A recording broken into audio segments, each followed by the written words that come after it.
I'm beginning to feel like no one in our league wants to make the playoffs. I've not won in 5 games, yet somehow we're second in the league. We've drawn our last 4 matches in a row. We sit on 44 points today. We take on Coggleshall in 3rd and Ramsgate in 8th. 2 games that if we want to make the playoff, we need to get wins from. Today we need a turnaround. Let's see if we can make it happen.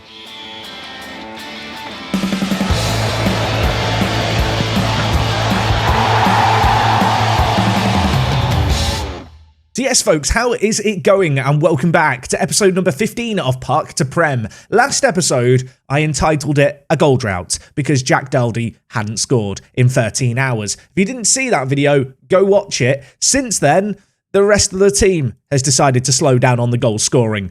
As I've mentioned, we've not won in our last 5 games. Now, one of them was in the Cup, and we did lose that one on penalties. But in the league, where, 3 of the last 4 games have been at home, we've not been able to get results, and I am getting a little bit worried, even if right now we do sit in second. Now let's talk about the game since you were last here. Of course, last episode we got knocked out against Horsham. We needed a fight back, and against Wingate and Finchley, we had one of the craziest games you're going to see this year. Now normally if there was a 7-goal thriller, I wouldn't dedicate the time to show you all the highlights. I feel like I have to here. All the fans behind one goal got all of the action, and by all the fans, I actually mean it was just an empty stand, which the goal was in front of. In this game, we were 3-0 down. They got 2 goals. That goal there by Halliday was insane to chip Preston Edwards. I was a bit frustrated, but I couldn't really blame the goalkeeper for it. And then they got another right before half-time, smashed down the middle, and Al Gibbons scored it. And you might be forgiven for thinking, well, maybe those goals came against the run of play to come back, but they really didn't. This was a game of 2 halves. They dominated the first half. In the second half, Thompson scored a penalty for us, and then we gave them a little bit of a taster of their own medicine. Bennett in the wide area, crossing it into Gallimore. Great to see Gallimore continuing to get some goal-scoring form going. In the 75th minute, having been 3-0 down at half-time, we made it 3-3. You might have noticed as well, GAYLER with the assist there. Yes, GAYLER is back in the first team. I read the comment section. You guys bigged him up. And, this is what happened in the 92nd minute. GAYLER whipped it in. Ben was there to nod it into the far corner. And 4-3 it finished. And having lost the previous game, I was desperately hoping we were going to be able to kick on from there. Now, our next couple of games were pretty convincing as well. Aaron Ben grabbing a brace and GAYLER grabbing a rare goal. This was against Leatherhead. Of course, GAYLER fell down the pecking order. I've brought him back into the pecking order. 1 goal and 3 assists in his last 8 games. So you can tell that he got off to a good start once I put him in the team. But as of late, as we've continued to play him, he's got 1 assist in his last 5. And despite these green dots for good ratings, he's not really contributed enough going forward for me to big him up too much. I feel like because he's on set pieces, even if he plays kind of badly or we don't score, because a cross from a corner that gets headed over counts as a key pass, it kind of inflates his average rating a little bit. But make no mistake, he's in the first team. He probably will play again today. I feel a little bit sorry for Brandon Fitzgerald, who, of course, for a long time held down the centre attack in mid-position. When we actually compare the 2 players, though, you can see GAYLER has been the slightly better player. There's one thing I'm neglecting to mention, though. GAYLER's told me that he wants to leave at the end of his contract. I feel betrayed. I feel hurt. I'm hoping he might change his mind if I keep playing him in first-team football. If he doesn't, we are going to need a new set-piece specialist. So after the win against Leatherhead, we beat Ashford Town 4-1. In this game, Dowdy got a goal, GAYLER got a goal, Aaron Ben got another 2. Aaron Ben then scored in our next game against Corinthian Casuals to end the month of November. And as you can see, the month of December hasn't really gone to plan. We've been knocked out of the Isthmian Cup in the 3rd round. Not too concerned about it. It was nice, I suppose, to see Gallimore get a hat-trick, a player who has struggled for goals here and there. I feel like he's never had a consistent run of goal scoring, so a hat-trick there was nice. Unfortunately, we've scored 1 goal in our last 3 games. It was from the penalty spot, and it only got us a draw. Against Cheshunt, we drew 0-0. Against Enfield Town, we drew 0-0. And against Merstham, we also drew 1-1. Yeah, Thompson scoring a penalty, the only way we were able to get into that one. That is a little bit concerning. This is not the momentum I want to be building towards the end of the season, and it might sound a bit weird for me to say towards the end of the season, but the reality is we are beyond the halfway point now. As I mentioned today, we've got Coggleshall Town who are currently in 3rd, and also Ramsgate in 8th, both away from home. These are tricky games. If we lose, we could find ourselves outside the playoffs today. Now, last episode, I discussed the prospect of maybe bringing in a new face or two, because we have got £400 on the wage budget. And I'll be honest, I'm a little bit miffed, because there were 2 players who I was quite keen on, failed to secure the signings of either of them, and they've ended up playing in the Vanarama National League. Both players who are actually willing to listen to contract offers. The first player I wanted to sign was Jaden Smith, released by Southampton. Good little striker. He's fast. He's very fast. He's got good finishing, good dribbling. I thought he might be a useful tool in our arsenal, given our lack of goals. He turned me down to go to Maidenhead. I couldn't match their wages. And the other man who I tried to sign, another player who was actually released by Southampton, was Ethan Bernet, or Bernat. Bernet would be if he was French. Over on stream on Twitch, I've been managing in France. So in my head, I'm just thinking French pronunciations. By the way, if you didn't know, every weeknight I tend to stream on Twitch. It's twitch.tv/WorkTheSpace. We're doing a Saving Socio at the moment, kind of a youth-focused challenge, we'll say. It's not really a youth academy challenge. If you want to join us over there, there's always a link down in the description. But looking at Ethan here, he would have been a really, really good creative centre mid for our team. Similar situation. I don't have £650 to offer Ethan, so he's not coming to us. I do feel like we do need to continue that hunt for a striker though. Whilst Dowdy and Gallimore have been able to get some goals, it's also worth noting that Perry, overplaying at Whittam Town, has been getting a few goals as of late. I say that, he's not actually played apparently in the last 5, but he was getting goals as of late for them. 4 goals in 12 for a player playing at the same level that we play at. Age 17 isn't that bad. He's actually improving a little bit as well, so we'll keep an eye on him. He may well be a player that I should just recall and start playing in my team. What I would say is he doesn't fit my mould for my ideal non-league striker. He's just not quick enough, and the mentals aren't great. 5 concentration. Perry, sort it out. In terms of the actual team that we have, it's not like I can pin the bad form on injuries or suspensions or anything like that. Simply put, we've not been good enough. You can see the team that we're going to play for this game. It's going to be a 4-1-2-1-2. It's the standard team pretty much at this point. The only real notable changes, I suppose, in the final third. Jack Dowdy dropped to the bench. 1 goal in his last 5. Really isn't good enough. Gallimore has been a little bit more impressive as of late, so he's earned the right to play alongside Ben. And, well, for all of you GAYLER fans out there, he is back playing at centre attack in mid. I actually don't know if we can make him reconsider leaving on a free. If anyone knows the answer to that, please let me know. Elsewhere in the team, actually, Braithwaite needs to come out of the team for Tobin. Braithwaite was filling in because Tobin was a naughty boy and got suspended. I've been quite impressed by our fullbacks this year. I feel like in previous seasons, we've been a little lacklustre in that area of the pitch. Molyneux has 7 assists in 21. I would say his average ratings don't really cover him in glory as of late, but there's a time and place to turn it around. Maybe it's today. Tobin, on the other hand, 3 assists in 20, but getting a really good average rating of 7.03. I don't think we've had a single wing-back in our previous 2 seasons get above a 7. So Daniel is breaking the mould. And while I'm hoping our team are going to break the mould today, we're taking on the team in 3rd. This really is a must-win. Now, if I was a betting man, given our recent games, I'd probably put money on a draw here. I'm not expecting a load of goals, although that would be nice. Away from home, I'm anticipating a bit of a cagey game. A game where hopefully we're going to be able to hold our own defensively and maybe just catch them out on the break or from one of our kind of trademark GAYLER set pieces.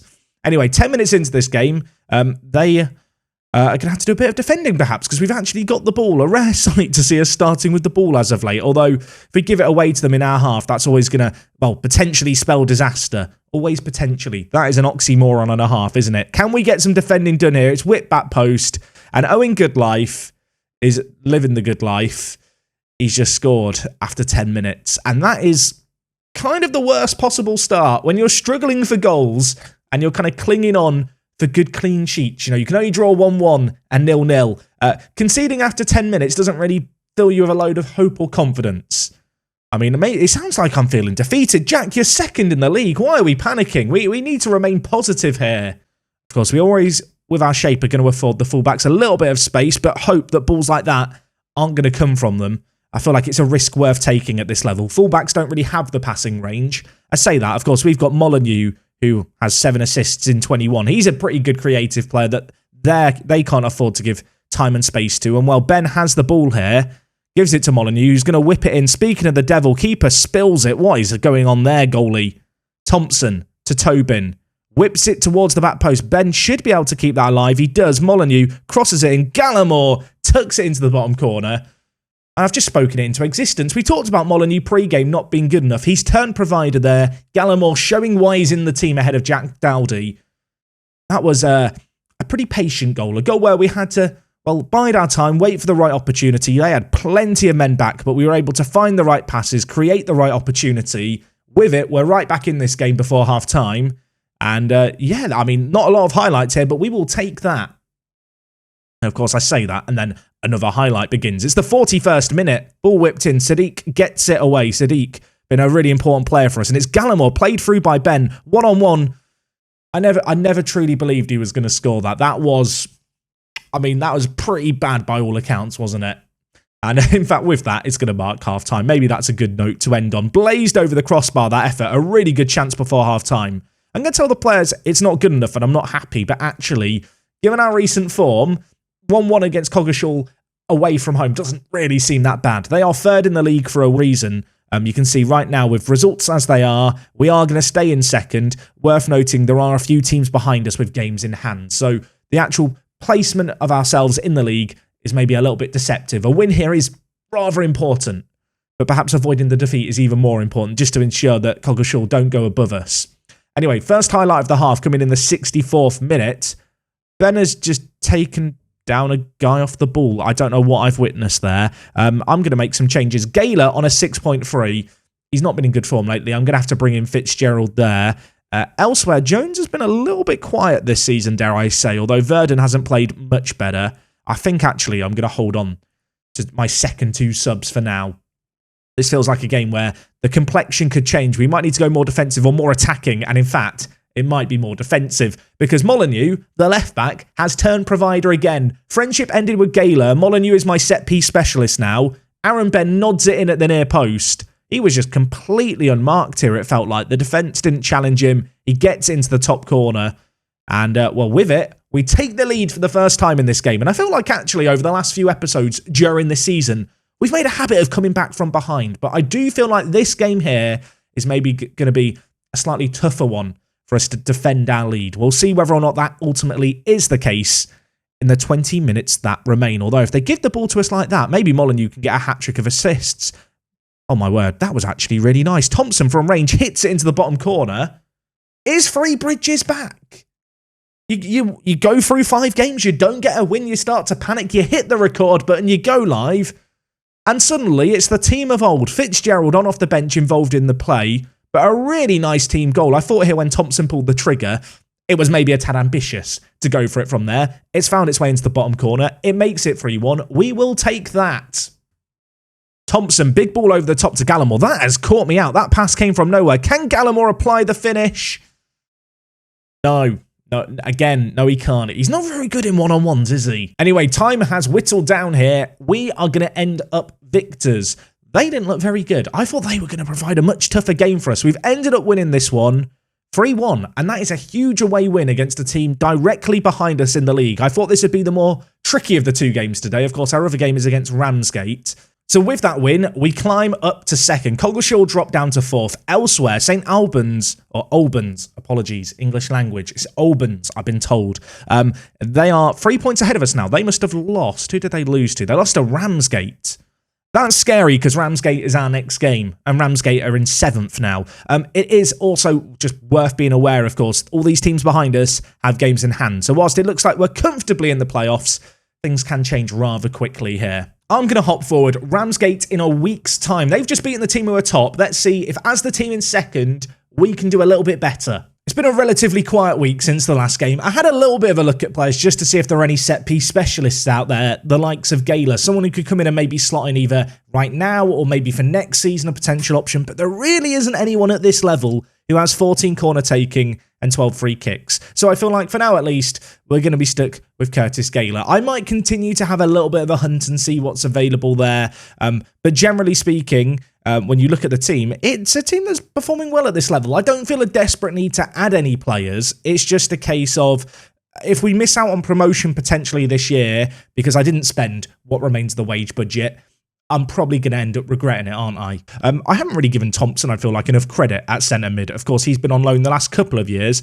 This year, he's been absolutely phenomenal. He got man of the match in the previous game. Of course, he scored that long shot. Another man who I feel like we've not really talked about much this year is Jones. Of course, he was Welsh. He's now Scottish. He has both kind of nationalities. It seems like he changes his mind on which one he is, depending on the day of the week. At the moment, though, he is still locked in at centre mid for us. A player who has shown steady progression, I feel like, since we had him at the club. I mean, you can see here, actually, the progression's been really good, especially in the physicals department. You've also got to remember, he is only 17 years old, recently signed a new deal till 2026 as well.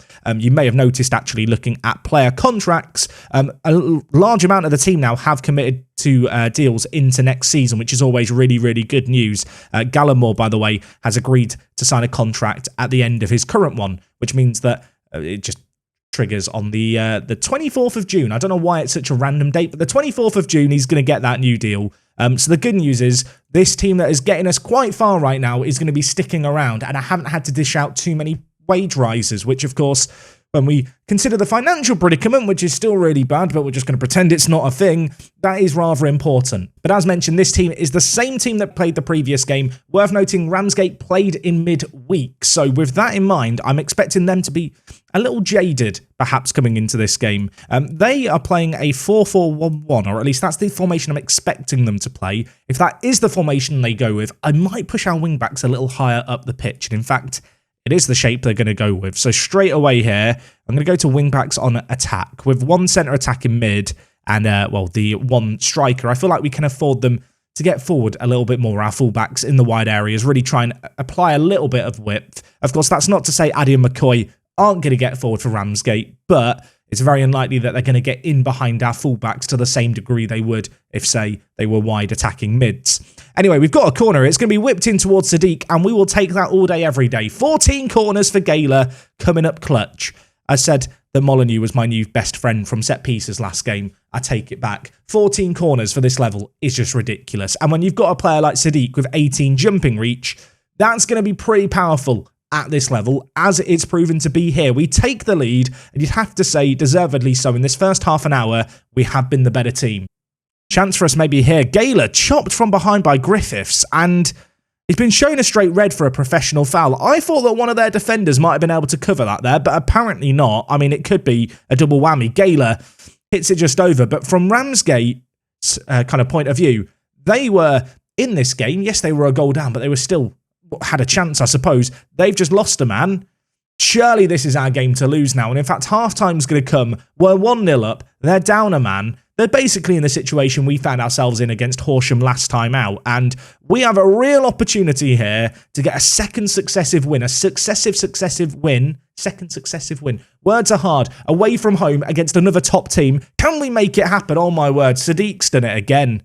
Sadiq has done it again. A thunderous header in off the crossbar. They couldn't handle him, and he's just a giant among men, isn't he? He is just an absolute giant in the box. He's bigger than them all. He jumps higher than them all. That header just made it over the line. And like in the first half, we've scored from another corner. Sadiq is sensational. GAYLER's on an 8.0. And all is right with the world all of a sudden. And, well, it might continue to go against Ramsgate here. They have got to change something in this game, although when you're a man down and you're 2 goals down, it's very difficult, as we established last episode, to actually make anything happen. And, well, it could get worse for them yet. GAYLER bringing the ball forward. 2 assists to his name already. He might want one of his special goals. He very nearly got it. Hit just over the crossbar, though. Molyneux now with a wide free kick. It is just a relentless experience for the Ramsgate defence right now. They were playing a 4-4-1. I don't know if that's still the shape they're playing down a man, but I feel sorry for their striker up on his own, because really, he's just a bit isolated, and I think right now they are just trying to contain us and avoid this getting too embarrassing. Jones in the wide area, whips it in. GAYLER can't head it, but it falls to Verdon. Thompson, Tobin the wing-back, on attack, of course, now with a space to attack into. Dinks it into the box. GAYLER can't get his head there, but the pressure is going to be maintained because we still have the ball, and Jones very nearly scored, taking a play from the GAYLER playbook there. Ball just over the bar. You know what? With 28 minutes left in this game, I'm going to take off GAYLER. Dowdy needs some game time to get a goal.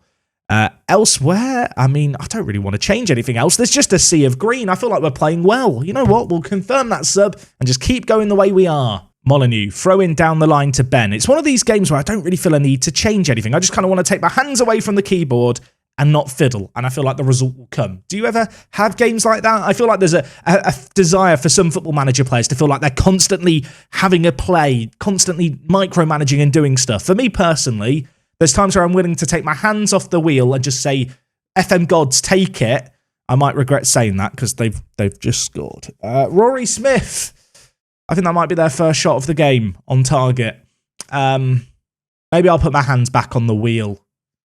I can't believe that. I got asked recently, Jack, do you do the commentary after the highlights? Because sometimes it seems like you just say stuff knowing what's going to happen. The answer is no. It would take twice as long to make videos, and I don't think it'd be as entertaining. But I appreciate when I say stuff like that, and that happens, yeah, I can understand why people might think it. Right, Verdon's not had a great game. I'm going to take him off for Jerling. Elsewhere, we're going to bring in Dale Black. I feel like Dale Black this year I've been relying on as a bit of a super sub. I say super sub. He's come on 12 times, but he has got a 7.01 rating, which considering he started one game and come on off the bench that many times, that ain't too bad. 5 minutes left here. I think this game is all said and done. I'm hoping it's going to be all said and done because time is trickling away. We're still ahead. They've had one shot on target, two shots on target, but they might have a chance here. Smith is through. Oh, God, Football Manager, please don't do this. Oh, my God, I can't look. Preston Edwards, it's a great stop. Maybe I should have started time wasting or something. There's 3 minutes left. They've had another one-on-one. Surely that was their opportunity to get back into this game. Surely that is that. Sadiq heads it away. Ajayi to Smith. Ajayi still with it in our box. Smith was offside. Breathe a sigh of relief, everyone. I am stressed. Just end the game, ref. Just end the game. That will do us. A 2-1 win. It's not pretty, but we've got it done. Sadiq with 2 goals from corners. I know some people aren't going to be happy with that, but when you've got the tallest player in the league and you've got the player with the best corner taking in the entirety of the non-league world, that might be an exaggeration. Of course you're going to rely on it a little bit. Now, unfortunately for us, St Albans did beat Burgess Hill, so at the top of the table we remain behind them, but elsewhere, looks like a few of the teams in and around us did slip up. We are now in the playoffs by 7 points. That said, there are a couple of teams directly behind us chasing the playoff spots who have played a game less. So, what, with 12 games left of the season? No, not 12 games left of the season. There's more games this season. With 16 games left of the season, there's still plenty to play for. I'm going to give Sadiq some praise. I feel like the hair is the source of his powers. I feel like if he ever cut his hair, he wouldn't be as good at heading suddenly. You know, his hair acts like springs, so when the ball hits it, it gets fired off with more power. At least that's what I think in my head. That's probably not how physics work. So looking at the league table, we are in a really, really good spot. Of course, cup-wise, we're out of everything, so we don't need to worry about that anymore. Looking at fixtures on the horizon, as I said, we've got 12 games left of the year. Realistically, I feel like we're going to be coming back for the game against St Albans, which isn't a million miles away, but it is going to be towards the end of February. That is going to offer us a chance to maybe bring in a new player or two. As I said, in our current position, it would feel like a little bit of a waste, wouldn't it, if I didn't spend any of the wage budget that we have at our disposal. Anyway, gang, that is going to wrap up everything from me today. I feel like with today's results, we really have cemented ourselves as a team that should be gunning for the playoffs with what remains here. We have put in some really good performances, got some really big results as well. Our goal difference looks pretty. The run of draws is over. Hopefully, there'll be a sea of green when we return next time. And well, until tomorrow, take care. Enjoy the rest of your Mondays. And other than that, it is me, Jack, and I will talk to you guys in a bit. I'm out.